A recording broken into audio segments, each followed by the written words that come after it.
आप सभी लोगों को मेरा नमस्कार। मैं रंजन चौबे अपने YouTube चैनल के माध्यम से आप लोगों को कुछ बताने वाला हूं। आज का टॉपिक है हिंदी। आज हिंदी में मैं आपको कुछ बताने वाला हूं। छोटी ई और बड़ी ई बहुत ही कन्फ्यूज़न वाला ये चीज़ है। मेरी बेटी का नाम सिया चौबे है और जब भी मैं ऑफिस से आता था और उसकी कॉपी को देखता था, हिंदी के कॉपी को, वो हर वर्ड में क्रॉस लगा रहता था क्योंकि उसे समझ भी नहीं आता कब छोटी ई और कब बड़ी ई लगाते हैं। मैंने स्टडी किया और स्टडी करने के बाद मैं उसे बताया कि कब तुम्हें छोटी ई का यूज करना है, कब बड़ी ई का यूज करना है। आप ऊपर में देख रहे होंगे मैंने एक टॉपिक लिखा है हिंदी। ह में छोटी ई की मात्रा और द में बड़ी ई की मात्रा लगाया है। छोटी ई की मात्रा इसलिए लगा है क्योंकि ह पे हमें बहुत ज़्यादा जोड़ नहीं लगाना पड़ रहा है। ही न और द पे हमें बहुत ज़्यादा जोड़ लगाना पड़ रहा है, इस वजह से दी। तो इस कॉन्सेप्ट से ये तो बिल्कुल क्लियर हो गया है कि जब भी हमें जिस चीज़ पे बहुत ज़्यादा जोड़ लग रहा है, जिस वर्ड पे बहुत ज़्यादा जोड़ लगाने की ज़रूरत पड़ रहा है मुझे, वहाँ पे बड़ी ई होगा। जैसे नदी, द में बड़ी ई की मात्रा होगा। क्यों? क्योंकि द पे हमें बहुत ज़्यादा जोड़ लगाना पड़ रहा है और द के आगे कोई वर्ड नहीं है। अगर यही चीज़ होगा नदियाँ, तो हम द में बड़ी नहीं बल्कि यहाँ पे छोटी ई लगाएंगे क्योंकि इसके आगे कोई वर्ड है और इस वर्ड के होने के वजह से हमें द पे बहुत ज़्यादा जोड़ लगाने का ज़रूरत नहीं पड़ रहा है। इस वजह से द पे छोटी ई की मात्रा लगेगा और ये दोनों अपने अपने जगह पे सही हैं। सपोज दैट दूसरा वर्ड मेरे पास आ रहा है आलसी और यहाँ पे भी सेम चीज़। स पे मुझे बड़ी ई की मात्रा लगाना होगा क्योंकि स के आगे कोई वर्ड है नहीं, इस वजह से स पे मुझे बहुत ज़्यादा जोड़ लग रहा है, इसलिए आलसी। लेकिन अगर यहीं पे आलसियाँ होता तो क्या होता? तो छोटी ई लगाना पड़ता, आलसियाँ। तो स में छोटी ई की मात्रा।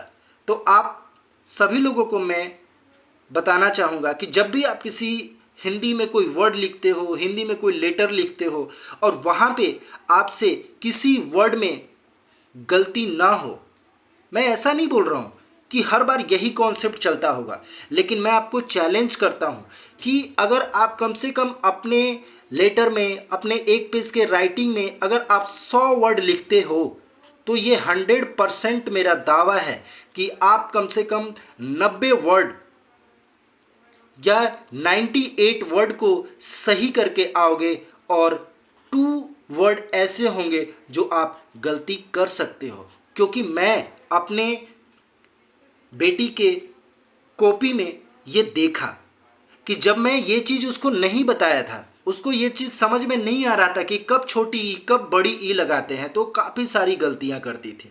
लेकिन आज जब वो हिंदी का कॉपी लेके आती है तो मैं देखता हूँ कि शायद 1-2 वर्ड ऐसा होता है जिसमें वो गलती कर देती है, लेकिन वो गलती नहीं करती है और भी कई सारे वर्ड में, और उसे एक्सीलेंट मिलता है। जैसे सपोज दैट अब मैं दूसरा वर्ड गिलहरी, आप गिलहरी कैसे लिखोगे? अगर किसी को नहीं होगा ये कॉन्सेप्ट के बारे में तो कुछ भी लगा सकता है, इधर से भी लगा देगा या इधर से भी लगा देगा। उसके बाद लास्ट में रॉ पे जाके पीछे छोटी की मात्रा या बड़ी कुछ भी लगा सकता है। लेकिन अगर उसको ये कॉन्सेप्ट पता है तो गलती नहीं करेगी या गलती नहीं करेंगे वो लोग। ग में छोटी ई की मात्रा लगेगा। क्यों? क्योंकि ग के आगे कोई वर्ड है और इस वजह से हमें ग पे ज़्यादा जोड़ नहीं लग रहा है, इसलिए ग में छोटी ई की मात्रा होगा। ल, उसके बाद ह और र में क्या? र में छोटी ई लगा दूं या बड़ी ई लगा दूं? बड़ी ई लगाना होगा। क्यों? क्योंकि र के आगे कोई और वर्ड नहीं है, जिस वजह से हमें र पे बहुत ज़्यादा जोड़ लगाना पड़ रहा है। गिलहरी, गिलहरी, री, तो र में बड़ी की मात्रा होगा और ये बिल्कुल सही है। उसके बाद दूसरा वर्ड आएगा दादी, दा दी। द पे बहुत ज़्यादा जोर लग रहा है, इस वजह से हमें बड़ी ई की मात्रा लगाना पड़ेगा और ये सही है। आप कभी ऐसे मत लिख देना दा दी, तो 100% आप इसमें क्रॉस लेके आओगे कि ये गलती है आपसे, गलती हो गया आपसे। वहीं पे अगर आप दादियाँ लिखोगी दा दियाँ, तो द में छोटी ई की मात्रा होगा और या पे बिंदी, क्योंकि दादियाँ द के आगे कोई वर्ड है और इस वजह से मुझे द पे बहुत ज़्यादा जोड़ नहीं लग रहा है। इस वजह से दादियाँ द में आप छोटी ई की मात्रा लिखोगे। उसके